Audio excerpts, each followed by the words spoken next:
Welcome to Sweet Life Beat Life. We hope this video helps. You start by making sure both Airpods and the case have juice. At least 50% is ideal. Once charged, turn off Bluetooth on other devices so they won't compete for the signal. Now, open the case next to your phone or Mac and keep the lid open. This starts the connection handshake. If you see a pairing pop up, tap Connect. If not, proceed to a manual reset using the case button, because that clears stubborn pairings and cached errors.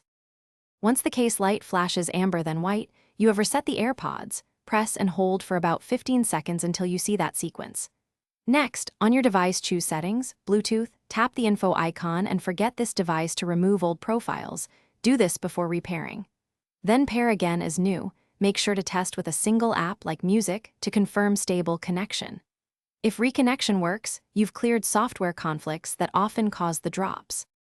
You finish by checking for updates. Update your phone, tablet, or Mac, and let the Airpods receive firmware updates while the case is closed and connected to power. Once updated, test range and disable any battery optimization or low-power modes that throttle Bluetooth. These can cause disconnects. If you still see drops, pair the Airpods with a different device to isolate whether the problem is the Airpods or the original device. If hardware is suspected, contact support or visit an authorized service. Thanks for watching. Consider subscribing if we helped you.